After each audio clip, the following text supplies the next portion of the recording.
Being black in Britain is a monopoly, a commodity of monochrome. I'm not spreading this coloured man's mind. Display the truth only in black and white because Black Britain is a game board of pieces you can't piece together. I feel we always have to take a chance.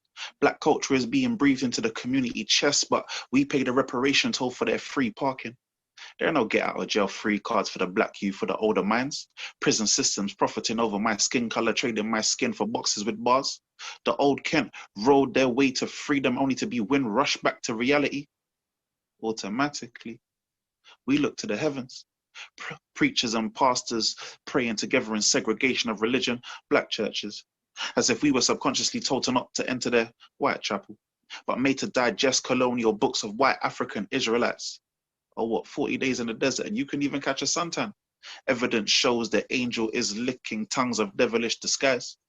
Houston, we have a problem because my skin has always made me feel like I'm living on the outskirts of a borrowed land, a land that is systematically de-penton vilifying minds against the shades of black.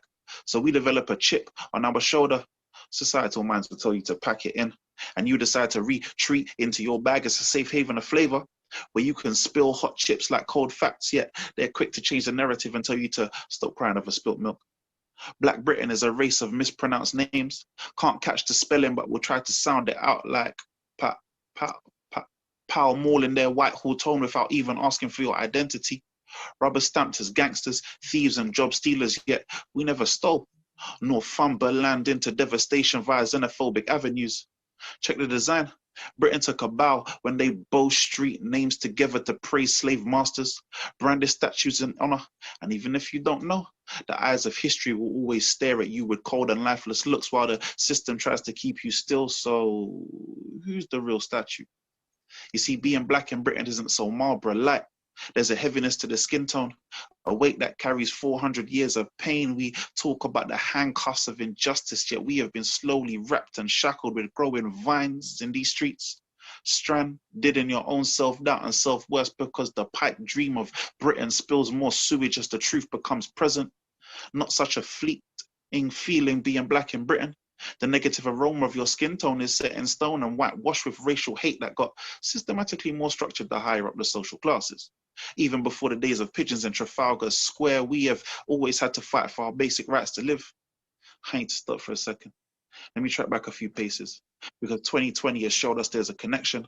Not only does the international monopolies of countries recognize we are bored of games, but in Britain we have started to see the light from the underground connecting lines like Leicester Square, Coventry Street and Piccadilly, rejecting these region street hustlers who want to prevail white privilege and austerity doses while the monarchy lay dormant.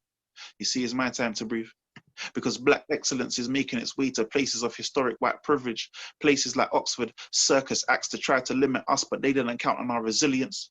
Blacks in Britain have never been more united than now. Bond streets with our blood and uprising mentality. Systematic regimes may try to keep us parked in our lane, never to stray off the path, because once we get in tune with our true identity of culture, we may fare a chance of living under a colour tone of commonwealth that sowed seeds of truth into British soil, having queens and kings cross swords with heritage to find that we have kings and queens in our blood heritage. But none of that means anything, unless Britain can find a way to Marylebone cookie mix skin and mind so the atmosphere of prejudice doesn't become a thoroughfare in the city like Fenchurch Street Station. Instead, like the liver, pool our streets to be detoxified so the blood that we can share isn't the blood red you see on the stained flags of Britain. So never tell me not to pass go, collecting pounds of black wealth like it's the 27th of June, electrifying my electrolytes until I discharge my energy like an electric company. You see, I'll never suppress my energy. I'm not so toxic. This masculine will develop waterworks to bring monsoon seasons to these concrete jungles. My compliance should never be viewed as alliance. I do not pay income tax on freedom. You see, Black Britain is a monopoly, and I'm always going to keep moving until my freedom is owned by my own properties. That's me.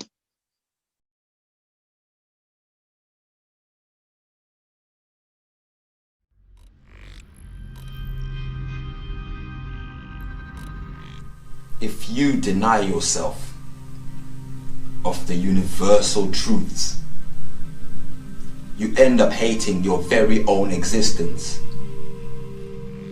If you deny the patterns of life, even if they can be seen through the naked eye, then you are living a lie. If you deny yourself of love, or are in denial, then your sense of reality or perception is very limited. If you accept the universal truths, you start to enjoy your experiences as part of this human existence. If you accept the patterns of life right before your very eye, then life is worth living. I lie? You start by forgiving yourself, accepting yourself, every bit of yourself. You start to love yourself, take responsibility and ownership of your life. Why hate when you can love? It takes energy to hate something or someone. The time you spend hating could be spent doing something you love, something you enjoy. What do you love? In the absence of love, hate is allowed to thrive off the hearts and minds of those who choose not to accept or live in denial of the truths that bind us. From beyond the ages of time to be part of this very human existence. What do you choose? Is it love? Or is it hate?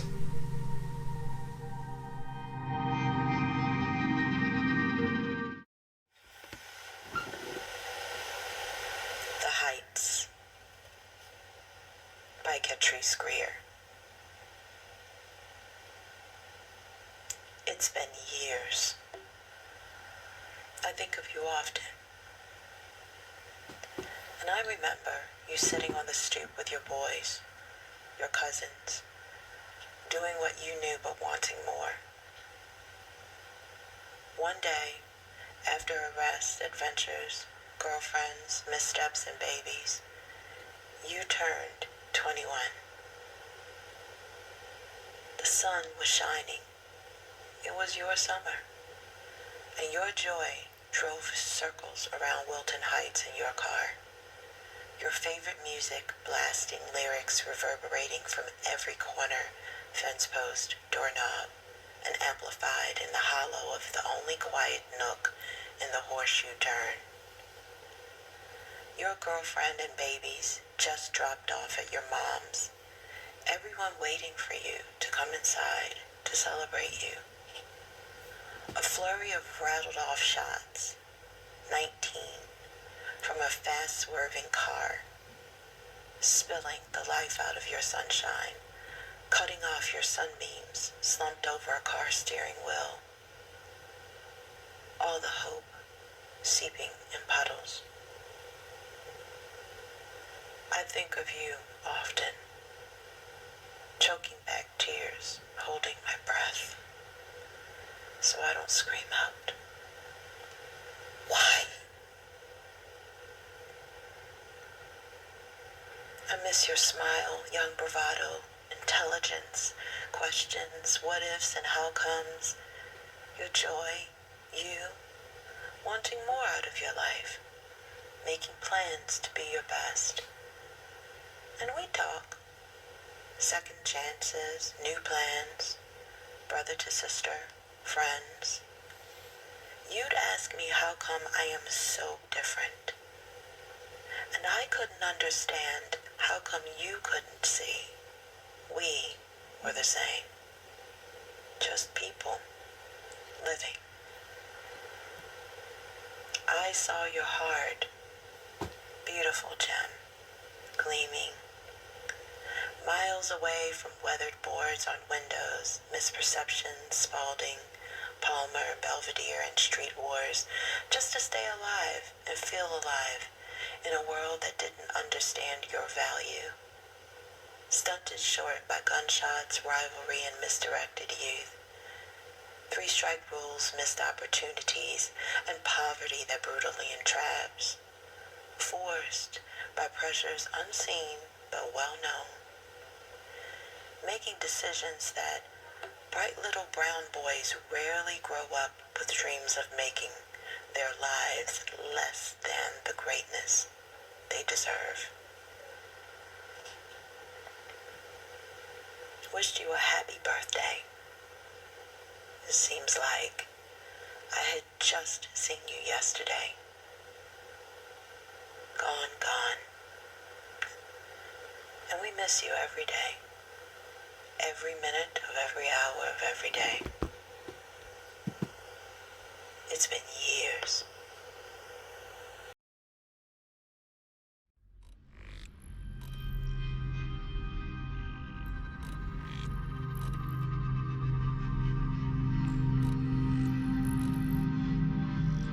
No entry. Closed minds behind closed doors, hiding behind titles, systemic flaws. Open verbal abuse, shameful words hurt and impair. You lot know your sort, us and them. Indignant, unaware. Closed ears, turn a blind eye, silver spoon-handed key. Life-born, entitled club. To you, us, no entry. Openly abusive mantras, learnt discriminations, behaviours passed with kid gloves allows continuation. Closed schooling, contemptuous life games, derogatory deceit, pathetic, insulting excuses, horrific injustice on repeat. Open surgery reveals a pulsing cesspool of lies, pouring out of every orifice, hate legitimised. Closed lid, no going forward, stopped in your prime. Secrets buried, change is needed, assumptions fit the crime.